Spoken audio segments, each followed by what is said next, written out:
నమస్తే, welcome to iDream. నేను మీ మాధురి. రోజువారీ కూలీలు ఉంటారు. మనకి హైఫైగా బతికే వాళ్ళ సంఖ్య కన్నా రోజువారీ కూలీల సంఖ్య ఎక్కువగా ఉంటుంది. మరి వీళ్ళు పొదుపు చేసుకోవాలి అంటే చాలా మనకి బ్యాంకులకు రోజు వెళ్ళి బ్యాంకుల్లోని 100 రూపాయలు వేసుకుంటా, 200 వేసుకుంటా అంటే చూసి ఎగాదిగా చూస్తారు. కానీ మన చేతిలో ఒక మొబైల్ ఫోన్ ఉండి మనకి మంచిగా అడ్వైస్ చేసే వాళ్ళు ఉంటే వాళ్ళకు కూడాను మంచిగా పొదుపు చేసుకొని మంచి రిటర్న్స్ని తీసుకునే అవకాశాలు ఉంటాయి. ఎలా చేస్తే బాగుంటుంది, మాకు కూడా మంచి ప్లాన్ ఉంటే చెప్పండి అంటారా? పదండి, మనతో పాటు చంద్రశేఖర్ గారు ఉన్నారు. ఆయన్ని అడిగి మన రోజువారీ కూలీకి ఎలాంటి ప్లాన్ చేసుకుంటే బాగుంటుందో అడిగి తెలుసుకుందాం. నమస్తే చంద్రశేఖర్ గారు.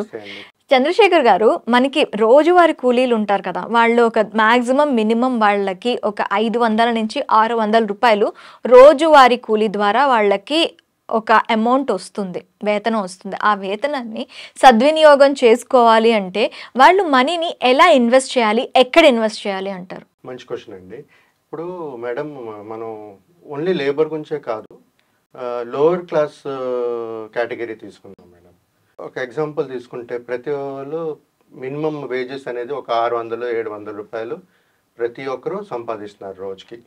సో ఆన్ యావరేజ్ ఒక 600 తీసుకున్నా సరే 18,000 నెలకి సంపాదిస్తున్నారు కదండి. సో అంటే వాళ్ళ ఖర్చులు ఒక 600 ఖర్చు సంపాదిస్తున్నారే అనుకోండి. వాళ్ళ ఇంటి ఖర్చులు రోజు ఎంత ఉంటుంది? ఒక 50% ఉంటుందా? ఒక 300 ఉంటుందా? 600 వచ్చింది అనుకోండి, ఒక 300 ఉండొచ్చు, ఒక 400 ఉండొచ్చు, 400 అనుకోండి, పోనీ 200 మిగులుతుంది.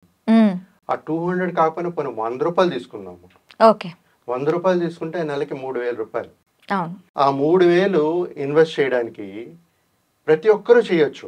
ఇప్పుడు అన్ని గ్రాడ్యుయేట్ అవ్వక్కర్లేదు, ఇంటర్మీడియట్ చదివి ఉండక్కర్లేదు, ఏం అవసరం లేదు. మాలాంటి అడ్వైజర్ దగ్గరికి రండి, మేము చెప్తాం ఎలా చేయాలనేది. దానికి కావాల్సింది ఏంటంటే బేసిక్గా ఒక పాన్ కార్డ్ ఉండాలి, పాన్ నెంబర్ ఉండాలి, ఓకే, ఆధార్ కార్డు ఉండాలి, ఓకే, వాళ్ళు కేవైసీ చేయించాలండి. కేవైసీ చేయించి వాళ్ళు వ్యాలిడేషన్ చేయించేస్తే సరిపోతుంది. బ్యాంక్ అకౌంట్ ఉండాలి, దాంతో పాటు బ్యాంక్ అకౌంట్ ఉండాలి. బ్యాంక్ అకౌంట్ ఎందుకంటే ఇప్పుడు ప్రతి వాళ్ళ దగ్గర ఫోన్స్ ఉన్నాయి మేడం, ఉన్నాయా? యూపీఐ వాడుతున్నారా వాళ్ళు? అవును. అంటే బ్యాంక్ అకౌంట్ ఉన్నట్టుకే కదా. అవును. ఇప్పుడు దీంట్లో ఈ మ్యూచువల్ ఫండ్స్ లో హైలైట్ ఏంటంటే మనకి నెట్ బ్యాంకింగ్, చెక్కులు తీసుకుని వెళ్ళి చేయవలసిన అవసరం లే. యూపీఐ నుంచి మీరు పే చేయొచ్చు, యూపీఐ నుంచి పే చేయొచ్చు, డెబిట్ మైండెడ్ పే చేయొచ్చు, ఆన్లైన్ నెట్ బ్యాంకింగ్ పే చేయొచ్చు. చాలా ఈజీ అయిపోయింది, చాలా యూజర్ ఫ్రెండ్లీ అయిపోయింది. చాలా మంది మ్యూచువల్ ఫండ్స్ లో ఎందుకు ఇన్వెస్ట్ చేయట్లేదు? వాళ్ళకి తెలియక. ఈజీ వే టు ఎలా అప్రోచ్ అవ్వాలి, ఎవరిని అప్రోచ్ అవ్వాలి అనేది తెలియట్లేదు. అలాంటి వాళ్ళు మా అలాంటి అడ్వైజర్స్ ఇలా వీడియోస్ చేసేటప్పుడు కానీ బయట ఎవరితో తెలిస్తే ఇన్ఫర్మేషన్ ఉండేటప్పుడు ఒక్క ఫోన్ తీసి ఫోన్ చేయండి. ఫోన్ చేసి మాట్లాడితే తెలుస్తుంది మీకు ఇన్ఫర్మేషన్. మాట్లాడిపోతే తెలియదు కదా. నేను ఎంతమందికి రీచ్ అవ్వగలను? మా అలాంటి అడ్వైజర్ మమ్మల్ని చూసుకుని మీరు రీచ్ అయితే మేము చెప్పగలుస్తాం ఏం చేయాలి, ఎలా చేయాలి, రూట్ చూపించగలం మేము. సో ఇది బేసిక్ అండి. ఈ కేవైసీ అనేది మేము ఎవరైనా డిస్ట్రిబ్యూటర్ కానీ అడ్వైజర్ కానీ కనెక్ట్ అయితే వాళ్ళు చేయిస్తారు. ఓకే. సో బ్యాంక్ అకౌంట్ ఉండాలి, ఇవన్నీ ఉండాలి. ఇవన్నీ చాలా సింపుల్. మీరు ప్రతిరోజు ఒక 100 రూపాయలు సేవ్ చేసుకోండి, అంటే నెలకి 3,000 మీ దగ్గర ఉంటుంది. 3,000 సిప్ వేసుకోండి మేడం. 3,000 సిప్ వేస్తే ఒక 20 సంవత్సరాలు మేడం మీకు చెప్తున్నాను. సిప్ క్యాలిక్యులేటర్ సింపుల్ క్యాలిక్యులేట్ చేసి చెప్తాను.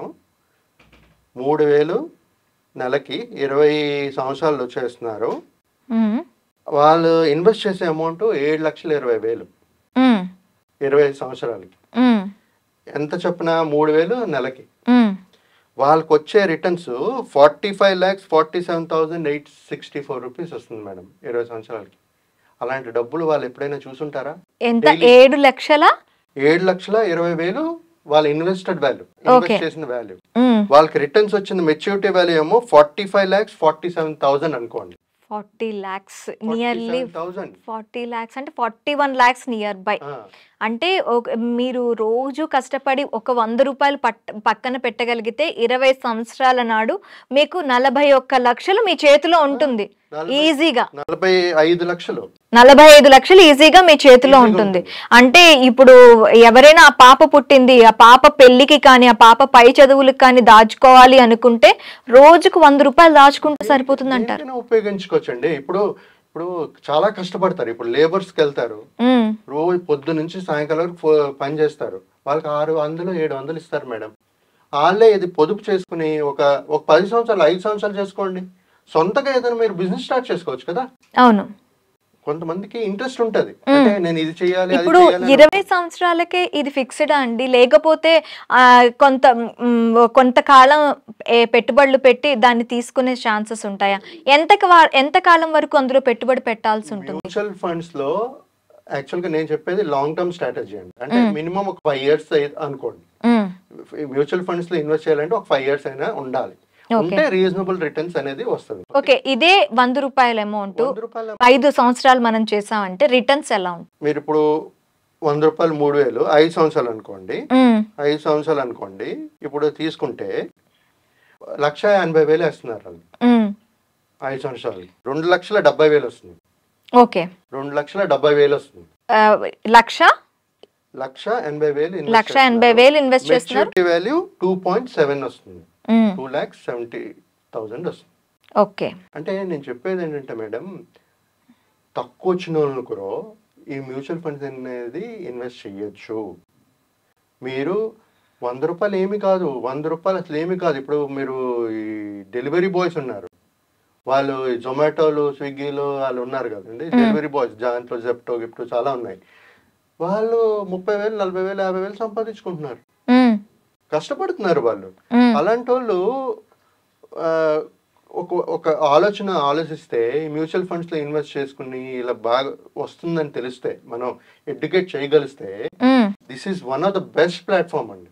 మ్యూచువల్ ఫండ్స్ ఇండస్ట్రీ అనేది మంచి రిటర్న్స్ ఇస్తున్నాయి లాంగ్ టర్మ్స్ నుంచి. ఓకే, ఎస్టిపి ఎస్డబ్ల్యూపి ఇవి వాళ్ళకి ఏమైనా వర్తిస్తాయా? ఎస్టిపి ఎస్డబ్ల్యూ ఎందుకంటే ఈ లోవర్ క్లాస్ పీపుల్ జనరల్ గా వాళ్ళ దగ్గర లంసమ్ క్యాష్ ఉండదు మేడం. లేనప్పుడు ఏంటంటే ఈ లంసమ్ చేసుకుని ఎస్టిపి చేసే ఛాన్సెస్ తక్కువ ఉంటాయి.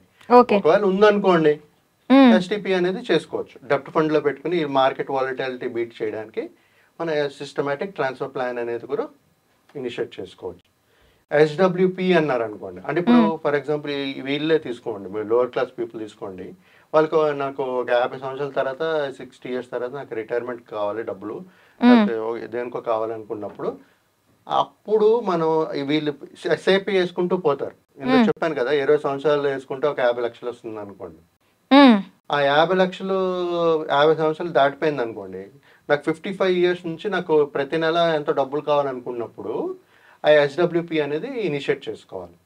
అంటే నెలకి నాకు 10,000 కావాలి అనుకున్నప్పుడు పెట్టుకుంటే ఆ అమౌంట్ నుంచి మీకు ఆటోమేటిక్గా డిడక్ట్ చేసి ఇస్తుంటారు, వాళ్ళ అకౌంట్కి వెళ్ళిపోతుంటుంది. కానీ అదే టైంలో ఉండే 50 లక్షలు వాల్యూ కూడా పెరుగుతుంటది, ఎందుకంటే మార్కెట్లో ఉంటుంది. దానికి రిటర్న్స్ రావాలి కదా, 12-15% మినిమం వేసుకున్నా ఆ రిటర్న్స్ వస్తుంటది, వాళ్ళ గ్రోత్ ఉంటుంది, వెల్త్ క్రియేషన్ ఉంటుంది, వాళ్ళకి కావాల్సిన పెన్షన్ కూడా వస్తుంటుంది. ఓకే, ఎస్డబ్ల్యూపి గురించి ఒకసారి మాట్లాడుకుందాం సార్. ఇప్పుడు ఒక 50 లక్షల రూపాయలు మీరు అన్నట్టు ఎస్డబ్ల్యూపిలో పెట్టాను, నాకు ప్రతి మంత్ రిటర్న్ 10,000 తీసుకుంటున్నాను, నేను 10 years వరకు దాన్ని అట్లానే ఉంచాను, నా వాల్యూ ఎలా పెరుగుతుంది? ఇప్పుడు ఎస్డబ్ల్యూ అనేది పెట్టడం కాదు మేడం, ఎస్డబ్ల్యూ అనేది only systematic withdrawal plan. Okay, invest చేసే మోడ్ ఏంటంటే ఒకటి ఎస్ఐపి లేకపోతే లంసమ్. ఒక కార్పస్ సెలెక్ట్ అయింది సో ఇప్పుడు ఫర్ ఎగ్జాంపుల్ ఒక 50 లక్షలు ఇందాక అనుకున్నాం కదండి, 50 లక్షలు ఆయన దగ్గర ఉంది, నాకు ప్రతి నెల ఒక 10,000 కావాలి 50 సంవత్సరాల తర్వాత. ఓకే అండి, నా ఇనీషియల్ అమౌంట్ ఏమో 50 లక్షలు అండి. ఓకే, మీకు ఎన్ని నెలలు కావాలి? ఒక మేబీ ఒక 10 years అనుకోండి, 10 అంటే 120 months. ఓకేనండి, మీరు అలా చేసుకుంటే మేడం టోటల్ మీరు విత్డ్రా చేసే అమౌంట్ 12 lakhs అవుతుంది. ఓకే, అంటే 120 months కి మీరు విత్డ్రా సిస్టమేటిక్ విత్డ్రావల్ ప్లాన్ పెట్టుకున్నారు. ఓకే, దాంట్లో బ్యాలెన్స్ 38 lakhs ఉంటుంది. లేదండి, టోటల్ ప్రాఫిట్ ఏమో 15 lakhs 1.56 అండి. ఓకే, దాని మీద మళ్ళీ ప్రాఫిట్స్ వస్తాయి మనకి. దాని మీద మళ్ళీ మీకు 50 lakhs కదా వేసుకుంది మీరు, ఉమ్, ఉమ్. ఇనిషియల్ 50 lakhs మీది 1.56 అవుతుంది అక్కడ వాల్యూ, ఓకే. Total value. మీరు తీసుకున్న 12 లక్షల తర్వాత మీ దగ్గర ఉండేది 1.94 ఉంది ఓకే. ఇంకా. 1 crore వెళ్తుంది అది. ఆ, ఓకే. మీరు ఉంచుకుంటున్నారు కదా మేడం, ఆల్రెడీ ఉంచుతారు కదా. ఓకే. ఓకే. సో ఇది బేసిక్ క్యాలిక్యులేషన్ అండి. అంటే కాన్సెప్ట్ ఏంటంటే మనకి ఎస్డబ్ల్యూపి అనే కాన్సెప్ట్ ఏంటంటే మనకు కావాల్సినప్పుడు, అంటే మనకు ప్రైవేట్ ఎంప్లాయీస్ కాబట్టి మనకు పెన్షన్ గిన్షన్స్ ఉండవు, ఉమ్, మనకు కావాల్సినప్పుడు ఈ ఎస్డబ్ల్యూపి అనేది పెట్టుకోవచ్చు. ఓకే. మనకి 5,000 కావాలన్నా 3,000 కావాలన్నా ఎంత కావాలంటే అంత పెట్టుకోవచ్చు. మిగతా అమౌంట్ ఏదైతే మనం ఆల్రెడీ ఇన్వెస్ట్ చేస్తున్నామో సిప్ మూలంగా కానీ లంసంగా కానీ, అది మార్కెట్ ఇంట్రెస్ట్ వస్తూనే ఉంటుంది, మనకి కాంపౌండ్ ఇంట్రెస్ట్ వస్తూనే ఉంటుంది 12 to 15%. అది కాకుండా మనం డబ్బులు తీసుకుంటున్నాం అంటే మన వెల్త్ పెరుగుతూనే ఉంటుంది. ఉమ్, కొంత తీసుకుంటున్నాం, అది తీయకుండా ఉన్నారనుకోండి ఇంకా పెరుగుతుంది, ఓకే. బాగా పెరుగుతుంది. Okay sir, thank you very much. Thank you అండి.